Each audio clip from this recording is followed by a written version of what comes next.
Welcome, true crime aficionados and seekers of the shadowed truth. Before we delve into the chilling depths of a case that shook the very foundations of a nation, I urge you to hit that subscribe button and ring the notification bell. You won't want to miss a single, spine-tingling detail as we unravel the layers of deceit, horror, and profound injustice that define the silent scream. Prepare yourselves, for once you step into this narrative, there's no turning back. December 12, 2008. Blackwood, Maine. The wind, a malevolent entity, howled through the skeletal branches of the ancient oaks that lined Elmwood Drive. It whipped at the frosted windows of the grand, Victorian-era houses, each one a testament to a bygone prosperity now slowly eroding with time and neglect.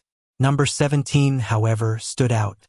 Its paint peeled in grotesque strips, the once vibrant crimson now a faded, bloodless rust. The porch light, usually a welcoming beacon, was shattered, leaving the entrance shrouded in an impenetrable gloom. This was the residence of the Caldwell family, a name that, until tonight, had been synonymous with quiet respectability, pillars of the Blackwood community. Detective Robert Thorne, a man whose face seemed permanently etched with the weariness of 1,000 unsolved mysteries, pulled his heavy woolen coat tighter against the biting cold. The flashing blue and red lights of the patrol cars painted an eerie, kaleidoscopic pattern on the snow-dusted lawn, illuminating the stunned faces of uniformed officers and the hushed, morbid curiosity of a few neighbors brave enough to venture out. The air was thick with a palpable tension, a silent scream that seemed to emanate from the very foundations of the house. "Thorne, glad you're here." Officer Miller, a younger man whose enthusiasm was slowly being chipped away by the grim realities of police work, greeted him, his breath misting in the frigid air. "It's bad, really bad." Thorne didn't need to be told. The scent of fear, of something irrevocably broken, was almost a physical presence. He pushed past the yellow tape, the word, "Crime scene do not cross," a stark warning against the cheerful Christmas decorations that adorned a neighboring house. The front door of the Caldwell residence hung ajar, a gaping maw revealing a sliver of the horror within. Inside, the air was surprisingly still, a stark contrast to the tempest outside. The house, usually filled with the gentle hum of family life, was now an echoing tomb. The ornate grandfather clock in the foyer, a family heirloom, had stopped at 10:47 p.m., a silent accusation. The first body was in the living room. Sarah Caldwell, 42, a woman known for her kind smile and tireless work at the local library, lay sprawled on the Persian rug, her eyes wide, fixed on an unseen horror. A single, dark stain bloomed on her cream-colored sweater, stark against the festive green of the Christmas tree, its twinkling lights casting an almost sacrilegious glow on the scene. Her hands were splayed out, as if in a desperate attempt to ward off an invisible attacker. There was no sign of a struggle, no overturned furniture, no broken glass. Just an unnatural stillness, a profound sense of wrongness. Thorne knelt, his experienced eyes scanning every detail. The room was meticulously clean, almost too clean. A half-finished mug of tea sat on a small side table, still warm to the touch. A novel lay open on the armrest of an armchair, a bookmark nestled between its pages. It was as if life had simply stopped, mid-sentence, mid-sip. "No forced entry at the front door," Miller whispered, his voice hushed, as if afraid to disturb the dead. "Windows are all locked from the inside. Back door too. Looks like whoever did this was either let in or they had a key." Thorne nodded, his mind already racing, piecing together the fragmented clues. "Any signs of a break-in anywhere else?" "Negative, sir. Forensics is checking the basement and attic now, but so far, nothing." The silence in the house was punctuated only by the distant crackle of police radios and the rhythmic clicks of the crime scene photographers. Thorne moved deeper into the house, his breath catching in his throat as he entered the dining room. Arthur Caldwell, 45, a successful architect and a pillar of the Blackwood Rotary Club, was slumped over the polished mahogany dining table, a half-eaten plate of roasted chicken still before him. His face was pale, almost translucent, and a thin trickle of blood marred the crisp white collar of his shirt. He, too, seemed to have been taken by surprise. A fork, still clutched in his hand, pointed accusingly at the ceiling. The scene was disturbingly domestic, a perversion of an ordinary family dinner. Same as Mrs. Caldwell, Dr. Eleanor Vance, the forensic pathologist, a woman with an uncanny ability to detach herself from the most gruesome scenes, stated clinically, her voice a low murmur. Single stab wound to the chest. Precise. Deep. Looks like a professional job. No defensive wounds, consistent with a surprise attack. Or they knew their attacker. Time of death? Thorne asked, his gaze fixed on Arthur's unseeing eyes. Hard to say precisely without a full autopsy, but based on lividity and rigor mortis, I'd estimate sometime between 10:30 and 11 p.m. last night, which aligns with the clock in the foyer. Vance paused, her eyes narrowing as she examined a small, almost imperceptible scratch on Arthur's left temple. Interesting. A minor abrasion here. Could be from falling or something else. Thorne made a mental note. What about the children? The question hung heavy in the air, a dread he'd been trying to push away. The Caldwells had 2 children.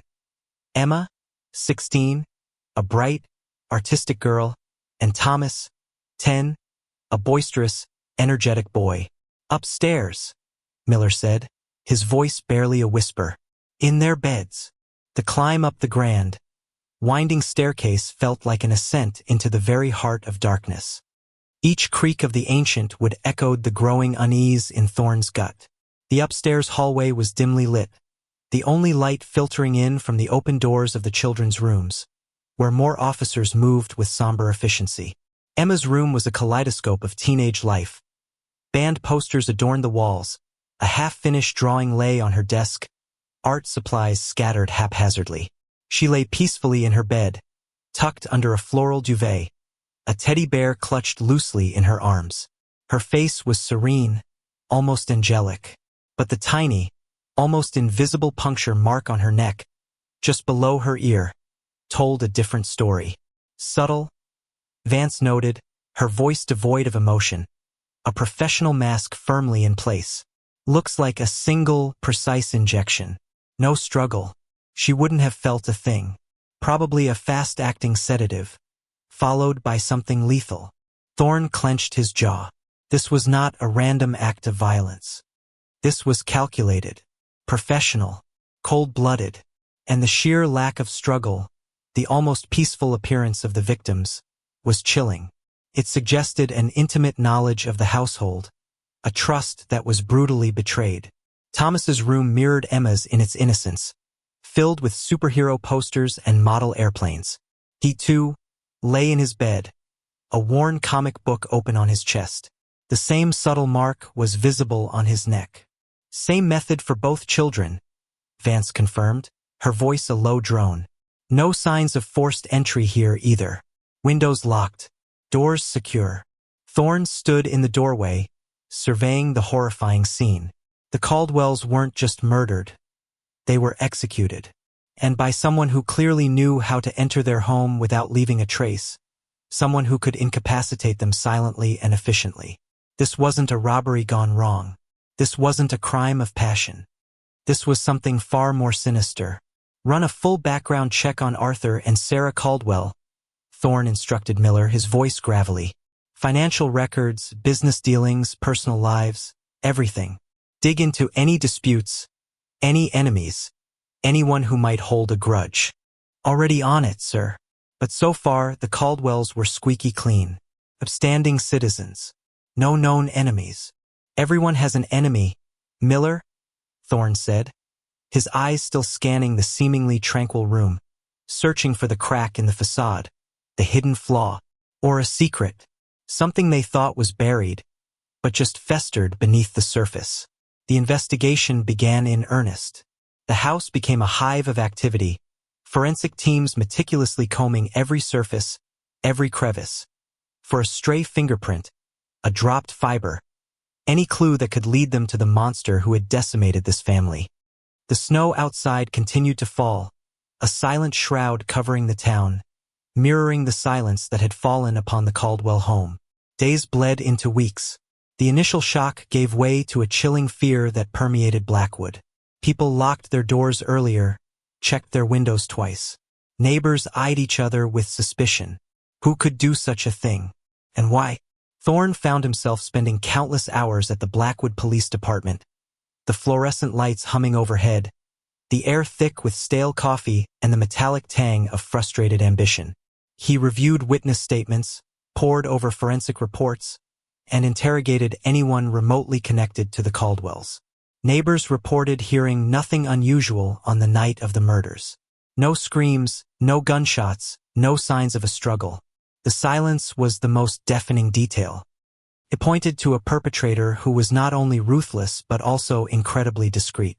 The autopsies confirmed Vance's initial assessment. Precise, single-stab wounds for Arthur and Sarah, and lethal injections for Emma and Thomas. The weapon for the adults was likely a narrow-bladed knife, possibly a stiletto, wielded with surgical precision. The substance injected into the children was a fast-acting neurotoxin, virtually undetectable without specialized testing, and leaving no visible marks other than the tiny puncture wound. This level of sophistication suggested a killer with specialized knowledge, perhaps medical or military training. Financial records revealed no irregularities in Arthur Caldwell's business. He was a successful architect with several high-profile projects. Sarah's charitable work was extensive, but she had no known enemies. Their personal lives seemed idyllic, a perfect family portrait. Too perfect, perhaps. We're hitting a wall. Thorne, Detective Jenkins, a grizzled veteran with a perpetually cynical outlook, grumbled one evening, tossing a stack of inconclusive reports onto Thorne's desk. No forced entry, no discernible motive, no witnesses, no physical evidence that stands out. It's like the killer just vanished into thin air. No one vanishes, Jenkins, Thorne retorted, rubbing his temples. They leave traces. We just haven't found them yet. He stared at the whiteboard, covered in a spiderweb of connections and theories, most of them dead ends. A large photo of the Caldwell family, smiling brightly at a summer picnic, was pinned at the center. The contrast between their vibrant lives and their horrific end was sickening. He kept returning to the subtle details. The stopped clock, the unstruggled victims, the precise nature of the killings. It spoke of control, of power, of a chilling detachment. One evening, while reviewing the crime scene photos for the 100th time, Thorne noticed something in the background of a picture taken in Arthur Caldwell's study. It was a framed photograph on a bookshelf, partially obscured by a file box. He asked the forensics team to retrieve it. The photo was old, faded at the edges, depicting a younger Arthur Caldwell standing next to two other men, all of them wearing military uniforms. The background suggested a desert landscape. The uniforms were unfamiliar to Thorne, not standard U.S. military issue. It was a detail he hadn't focused on before, dismissed as a personal memento. Miller, run this through military databases. See if you can identify these uniforms and the other men, Thorne ordered, a flicker of intuition igniting in his mind. Pay particular attention to any specialized units, intelligence groups, or covert operations. Miller, though skeptical, complied. Hours later, he returned, a strange expression on his face. Sir, this is complicated. The uniforms are from a highly classified, defunct government program. It was called Project Chimera. It was a black ops initiative supposedly dismantled decades ago. Extremely compartmentalized. And the men in the photo, they're listed as deceased, officially. Killed in action. Thorne felt a cold dread settle in his stomach. Deceased? All of them? Yes, sir. Except, well, this is where it gets weird. Arthur Caldwell was listed as having resigned from the program shortly before its official termination. A highly unusual occurrence. And the other two men, their names are Marcus Thorne and David Kincaid. Both declared dead in a friendly fire incident in the Middle East in 1998. Marcus Thorne. The name hit Thorne like a physical blow. It was his father's name. A father he had known only through faded photographs and the hushed, grief-stricken whispers of his mother. His father, a man he had been told died honorably in a training accident years before Thorn was born. The lie had been a foundation of his life. And now this. Thorn stared at the old photograph, his own face reflected in the glass, a distorted mirror of the man he saw smiling back from the past. His father, a supposed hero, was involved in a black ops program alongside Arthur Caldwell, and two men officially declared dead. The implications were staggering. He felt a sudden, sickening jolt. His father had died in 1998. The Caldwell murders were in 2008. 10 years later. A chilling coincidence? Or a delayed consequence? The realization sent a shiver down his spine that had nothing to do with the freezing Blackwood night. The perfect, idyllic life of the Caldwells, the meticulous execution, the lack of struggle. It suddenly clicked into a terrifying new context. This wasn't a random act. This was a message. A brutal, calculated message sent to someone, or from someone, intimately connected to the hidden world of Project Chimera. Thorn remembered his mother, a woman who had never truly recovered from the loss of her husband. She had always been guarded, almost paranoid, about discussing his past. She had claimed he was an engineer, working on classified government projects. The vagueness, the avoidance of detail, now seemed less like grief and more like fear. He packed a bag. His mother lived across the state, in a small, isolated cabin in the mountains, a place she had retreated to after his father's death. It was time for a conversation he had always subconsciously dreaded. He had to know the truth about Marcus Thorn, and about Project Chimera. The Caldwell murders were no longer just a case. They were a personal quest, a terrifying journey into his own shadowed past. As he drove, the snow turned to sleet, rattling against the windshield. The silence of the night was broken only by the hum of the engine and the frantic beat of his own heart. He knew, with a chilling certainty, that he was about to uncover something far more dangerous and far-reaching than a simple family murder. The echo in the empty house of the Caldwells was just the first note in a terrifying symphony of secrets and lies, a symphony that had begun decades ago and was now reaching its bloody crescendo. The memory of the children, sleeping peacefully in their beds, their lives snuffed out without a whisper, haunted him. Whoever was behind this was not just a killer. They were a ghost, an echo of a forgotten war, a living consequence of a dark project that refused to stay buried. And Thorn, unknowingly, was already intertwined in its deadly embrace. The game had begun, and he was no longer just the hunter. He was also, irrevocably, a part of the hunt. The silent scream of the Caldwells was merely the opening act of a much larger, much darker tragedy.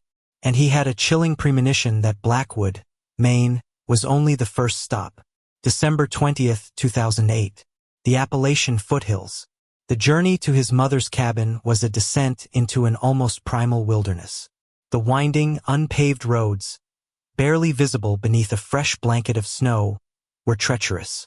Thorn's SUV, usually a symbol of his urban professionalism, felt out of place, an alien presence in the desolate, snow-laden landscape.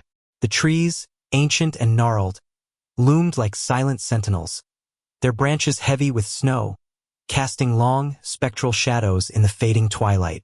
His mother, Eleanor Thorn, was a woman forged from steel and sorrow. Her hair, once a vibrant auburn, was now a tapestry of silver, her face a roadmap of a life lived with quiet resilience. She greeted him at the door with a wary look in her eyes, a look Thorn had always attributed to her reclusive nature. But now he saw a flicker of something else: fear. "Robert, what brings you all the way out here?" she asked, her voice softer than he remembered, a tremor betraying her carefully constructed composure. She pulled her knitted shawl tighter around her thin shoulders. The scent of pine and wood smoke filled the small, cozy cabin, a stark contrast to the sterile metallic smell of the Blackwood crime scene. "Mom, we need to talk." "About Dad," Thorn began, his voice surprisingly steady, despite the turmoil within him.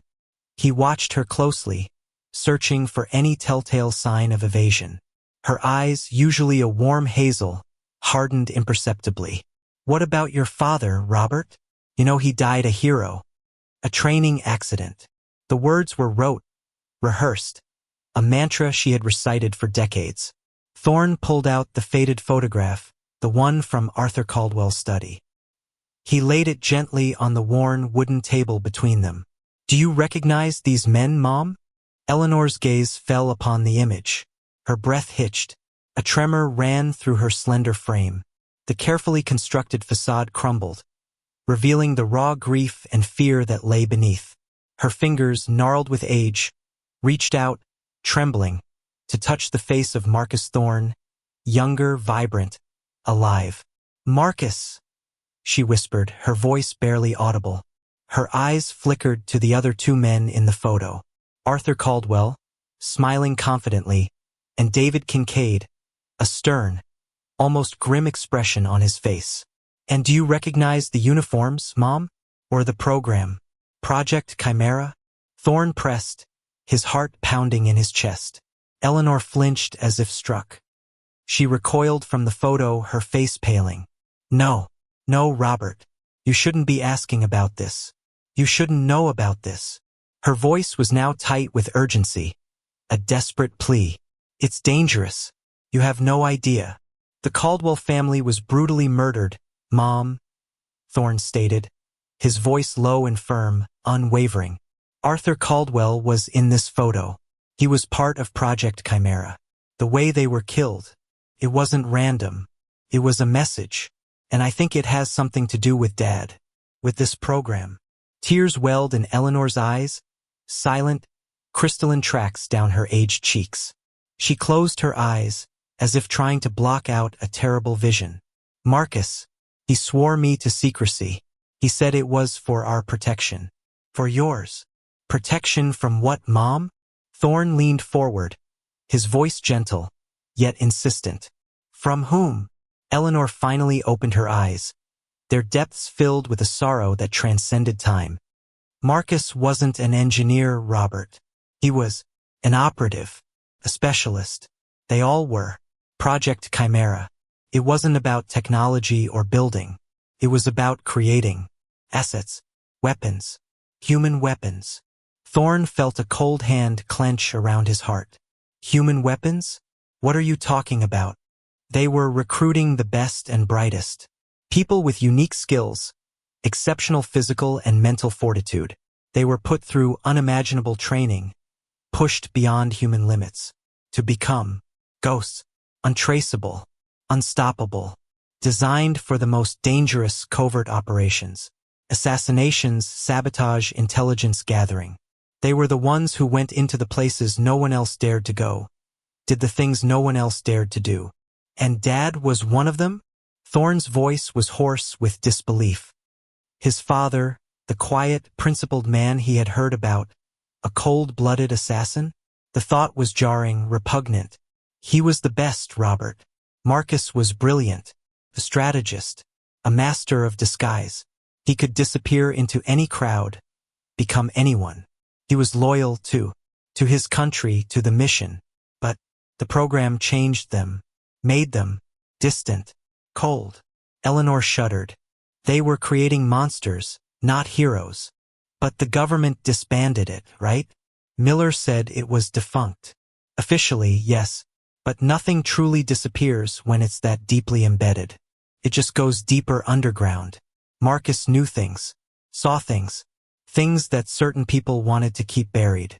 He tried to leave, to get out of it, just like Arthur. They wanted a normal life. But you don't just walk away from something like that. Not really. What happened to David Kincaid? Thorne asked, remembering the third man in the photo, the one with the grim expression. Eleanor's face contorted in pain. David. He was like a brother to Marcus. They were inseparable. The friendly fire incident was a lie, Robert. A cover-up. David found out something. Something critical. They silenced him. Marcus knew it. He saw it coming. And Dad? Was he silenced too?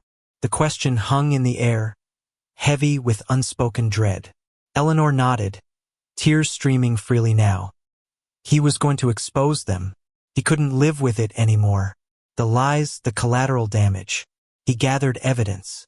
He was going to leak it, but they found out. They always find out. She looked directly at Thorne, her eyes pleading. His training accident was no accident, Robert. They hunted him down, made it look like an isolated incident. They cleaned up every loose end. Or so they thought. Thorne felt a profound sense of betrayal, not from his mother, but from the government, the system that had hidden this horrifying truth. His entire life had been built on a lie. His father wasn't just a hero. He was a ghost, a victim of a shadowy war that continued to claim lives long after its official end. So, the Caldwells is connected to this, to Dad's efforts to expose Project Chimera. I don't know the specifics, Robert, but it fits. The silence, the precision. It's their signature. They make a statement without leaving a trace. To warn others.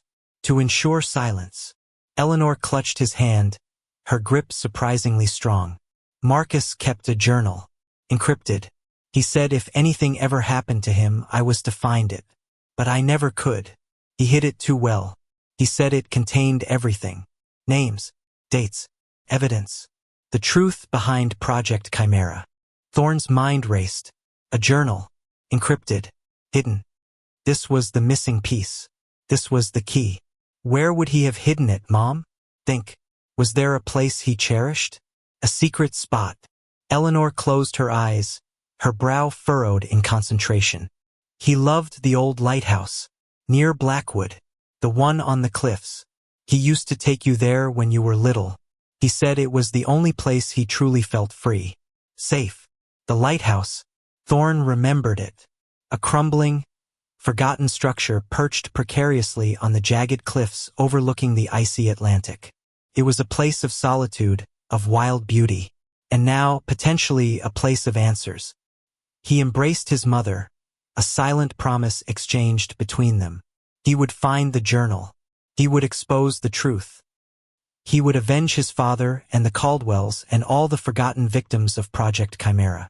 Leaving his mother, Thorne drove back through the escalating blizzard, his mind a whirlwind of fragmented information and growing rage. The pleasant, ordinary facade of Blackwood suddenly seemed sinister, a cover for the dark currents flowing beneath its surface. He arrived back in Blackwood in the pre-dawn hours, the town still shrouded in a heavy blanket of snow and a deeper layer of fear. He made his way to the police station, the hum of the fluorescent lights a familiar, if unsettling, comfort. Miller was already there, hunched over his desk, a pile of reports beside him. Any luck, Thorne? Miller asked, rubbing his tired eyes. More than luck, Miller. I have a lead. A dangerous one. Thorne laid out the new information, the story of Project Chimera, his father's involvement, the cover-ups, and the potential existence of a hidden journal.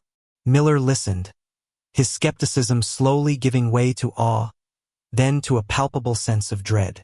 This is beyond anything, sir, Miller whispered, his face pale. This is conspiracy theory stuff. Top secret government programs, assassins. Are you sure? My mother lived it, Miller. And the Caldwells died because of it. I'm sure. Thorne then outlined his theory. Project Chimera, though officially defunct, had continued operating in the shadows.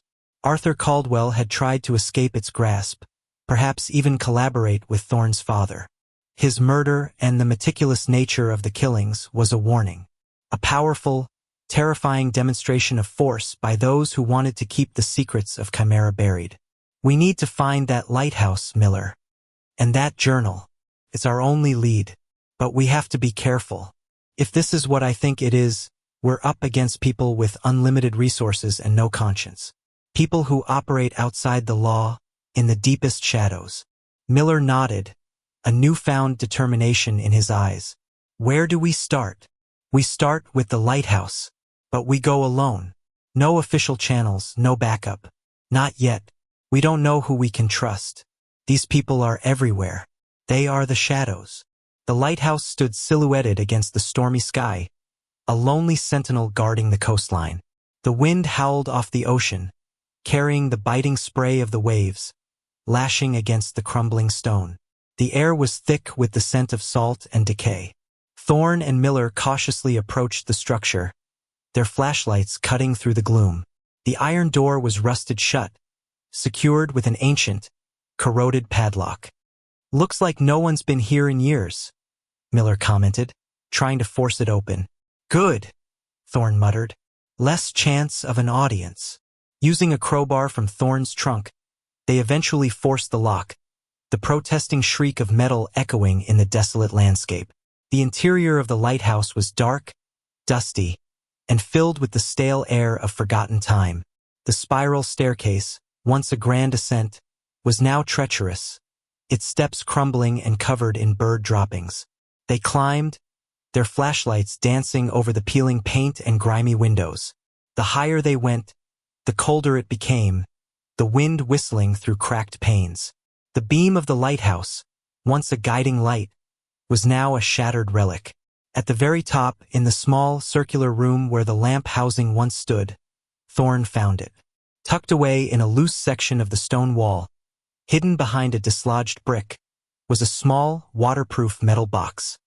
His heart pounded as he pulled it out. It was heavy, and within he could feel the distinct shape of a book. "Got it?" he breathed, a mixture of triumph and trepidation filling him. Miller looked over his shoulder. "Is that it?" "The journal." Thorne nodded, his fingers fumbling with the clasp. The box sprang open with a soft hiss, revealing a thick, leather-bound journal, its pages filled with neat, precise handwriting. Felt ancient, heavy with secrets. He opened the first page. His father's familiar script filled the page. December 1st, 1997. The weight of this knowledge is crushing. Chimera is spiraling out of control. We are no longer soldiers. We are instruments of a dark agenda. They're experimenting on operatives, pushing them to their breaking point, blurring the lines of sanity. Arthur is getting nervous. He sees it too. David is close to something. Too close. He's found evidence of unsanctioned operations, assassinations targeting innocent civilians, all in the name of national security. They're calling it collateral damage. We're complicit. Thorne's breath caught in his throat.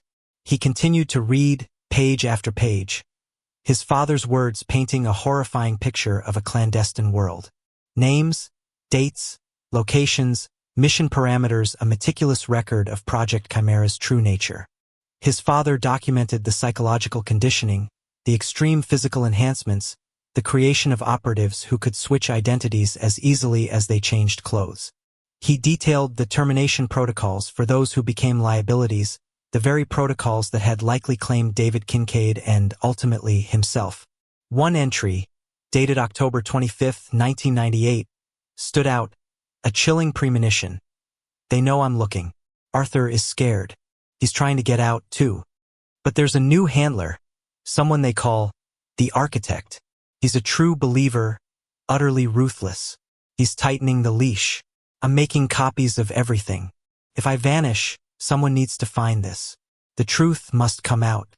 For Eleanor. For Robert."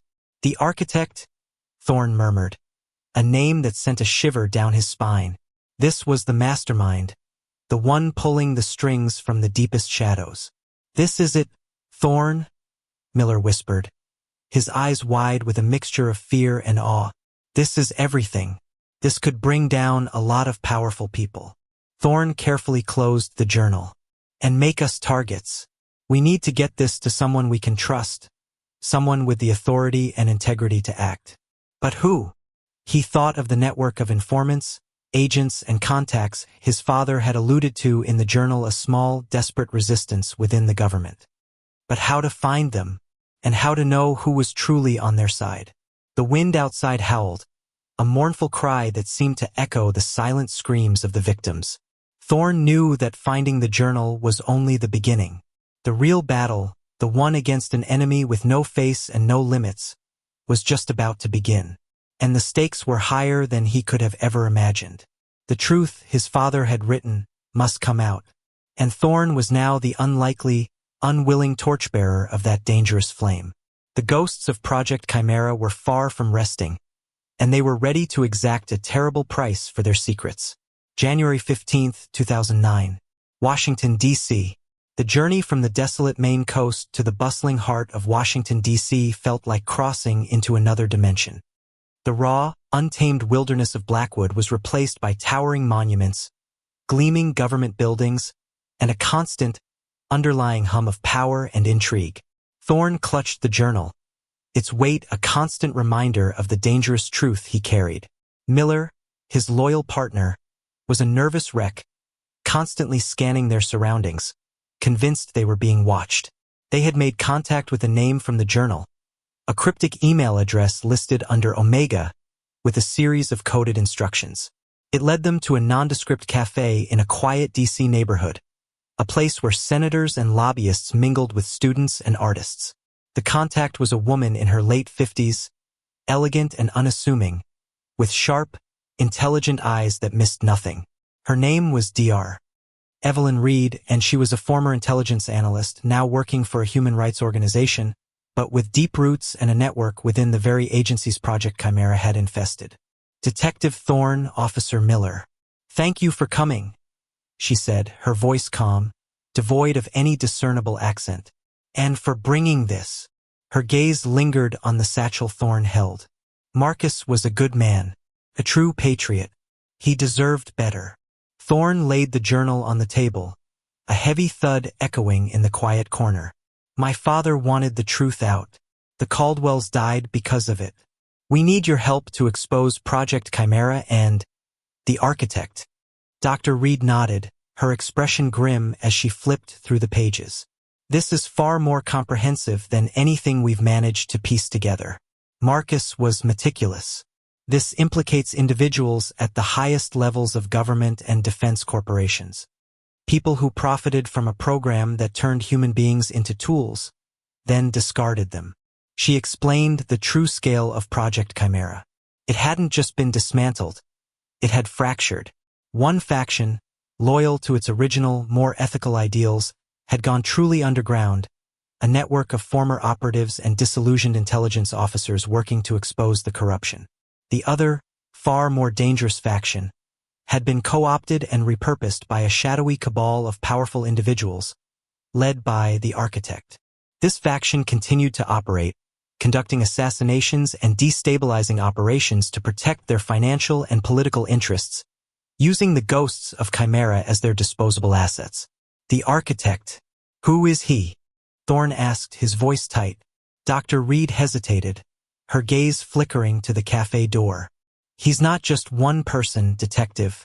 It's a title, a code name for the head of this rogue faction. But we believe we've narrowed it down to one individual. A man named Senator Thomas Caldwell." The name hit Thorne like a blow. Caldwell, the same surname as the murdered family. "Any relation to Arthur Caldwell?" "His older brother," Dr. Reed confirmed, her voice barely a whisper. "Thomas Caldwell was a key architect, no pun intended, in the original Project Chimera. He oversaw its funding, its legislative cover. He became incredibly powerful. When the program was officially disbanded, he saw an opportunity. He took control of the most ruthless elements, repurposed them for his own agenda. He's a visionary, in a twisted sense. He believes in absolute power, absolute control. And he's willing to do anything to achieve it." "So, he killed his own brother's family?" Miller blurted out, horrified. "Arthur Caldwell was trying to leave the program for good years ago, just like Marcus. He knew too much. He was a loose end, Dr. Reed explained. The murder of his family wasn't just about silencing Arthur. It was a message to anyone else who might be thinking of stepping out of line, or anyone who might try to expose Thomas Caldwell's continued operations. A brutal public warning. And doing it in Blackwood, where Arthur believed he was safe, where he had built a new, normal life, was a deliberate, cruel twist. Thorne felt a cold fury simmering within him. The layers of deceit, the profound depravity of the man, the casual destruction of an entire family for political gain, was sickening. "How do we expose him?" Thorne asked, his voice low and dangerous. "We need more than the journal, Detective. We need current, irrefutable evidence.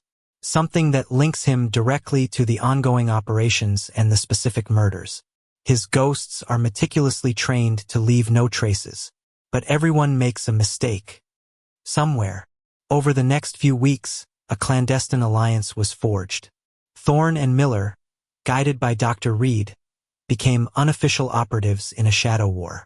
They meticulously cross-referenced the journal's entries with public records, leaked documents, and the fragmented intelligence Dr. Reed's network provided. They discovered patterns: suspicious deaths around key legislative votes, the sudden disappearance of whistleblowers, the quiet acquisition of certain corporations by unknown entities. They honed in on a specific series of recent events: the disappearance of a prominent investigative journalist who had been researching government overreach, and a series of anonymous threats received by a congressional committee investigating classified defense spending. Dr. Reed's network suggested a hidden facility, a training ground for Chimera assets that had been reactivated under Senator Caldwell's control. It was rumored to be deep within the Nevada desert, disguised as a renewable energy research complex. "We need to get inside," Thorne stated, his resolve hardened. "Find something that directly links Caldwell to the journalist's disappearance, to the ongoing operations, to the Caldwell family murders. Something irrefutable." "That would be suicide, Detective," Dr. Reed warned. "These operatives are not just skilled. They are conditioned. They are ruthless. They will not hesitate." "I have to, Dr. Reed," Thorne replied, his eyes steely. "For my father. For the Caldwells. For the truth." Miller, though terrified, stood by his side. "I'm with you, Thorne. All the way." Dr. Reed reluctantly provided them with what limited intelligence she had on the Nevada facility, including a possible entry point and a time frame for a reduced security presence during a scheduled maintenance period. It was a long shot, a desperate gamble. February 28, 2009. Nevada desert. Under the cover of a moonless night, Thorne and Miller infiltrated the Nevada facility. The Renewable Energy Research Complex was, in reality, a heavily fortified underground bunker. The air inside hummed with the sterile chill of advanced technology and a pervasive sense of dread. They moved like ghosts, Thorne's police training augmented by the knowledge gleaned from his father's journal about Chimera's protocols. Miller, surprisingly agile, used his smaller frame to navigate tight spaces. They discovered training rooms, advanced weaponry labs, and a data center teeming with servers. In the data center, Thorne found what they needed: a secure server, heavily encrypted, but his father's journal had contained a decryption key, a complex cipher based on his and Arthur Caldwell's shared military past. It took hours, a tense, nail-biting process while Miller stood guard, his hand hovering over his service weapon. Finally, the files unlocked. Thorne's blood ran cold as he scrolled through the data. Classified reports, communication logs, detailed operational plans, all directly linking Senator Thomas Caldwell to the ongoing Project Chimera operations. There were orders for asset deployment corresponding with the journalist's disappearance, financial transactions detailing illegal funding, and most damningly, a series of encrypted messages outlining the termination of Arthur Caldwell and his family. The language was cold, clinical, referring to them as expendable elements. The final message was from the architect himself, a confirmation: Blackwood package delivered. Silence secured. Just as Thorne was downloading the last of the data onto a secure drive, an alarm blared. They had been discovered. "We need to move now," Miller yelled, as heavily armed operatives, their faces obscured by tactical gear, burst into the data center. A firefight erupted. Thorne and Miller, outmatched and outnumbered, fought desperately. They were detectives, not trained assassins, but the adrenaline surged, fueling their survival instincts. Thorne, recalling snippets from his father's journal about Chimera's combat tactics, moved with an unexpected grace, taking down two operatives with precise, calculated shots. Miller, covering Thorne, managed to disable another. But more were coming. They were cornered. Just as a figure in black tactical gear, clearly a highly trained Chimera operative, leveled a rifle at Thorne, a sudden, blinding flash erupted from the hallway. A rapid succession of shots rang out, taking down the advancing operatives. A woman emerged from the smoke, lean and deadly, her face a mask of fierce determination. It was Eleanor Vance, the forensic pathologist from Blackwood. "Dr. Vance!" Thorne exclaimed, stunned. She smirked grimly, reloading her pistol with practiced ease. "You think you're the only one with secrets, detective? Marcus trusted me. I was his contingency. He knew I'd be able to connect the dots if anything happened to him. And I've been watching this case, waiting for the right moment. You're part of this too." Miller stammered, bewildered. "I was a field medic for the other Project Chimera," Vance clarified, her eyes hardening. "The one that believed in protecting, not destroying.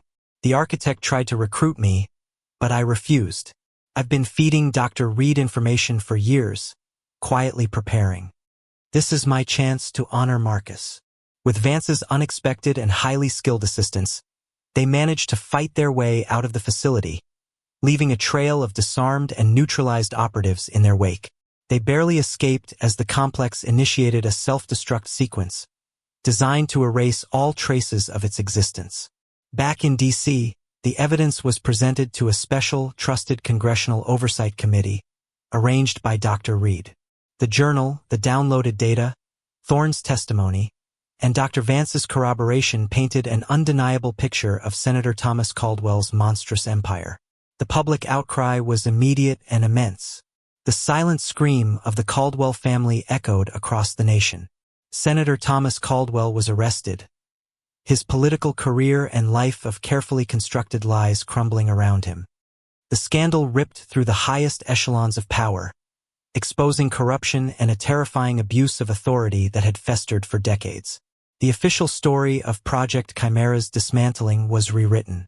The true story, the one of human experimentation, assassinations, and betrayal, finally came to light.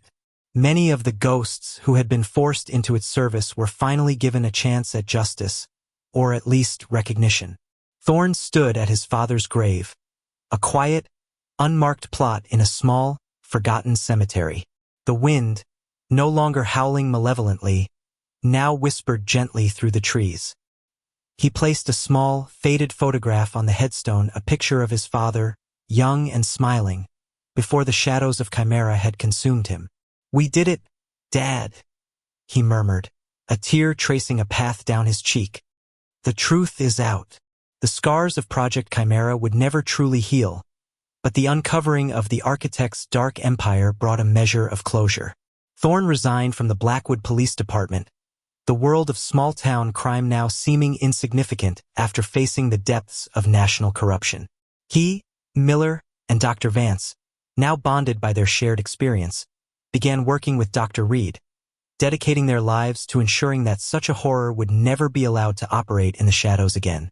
The silent scream had finally found its voice, and in its echo, a new, more vigilant era had begun, where the truth, no matter how dangerous, would no longer be buried. The ghosts of Project Chimera were finally, truly, put to rest.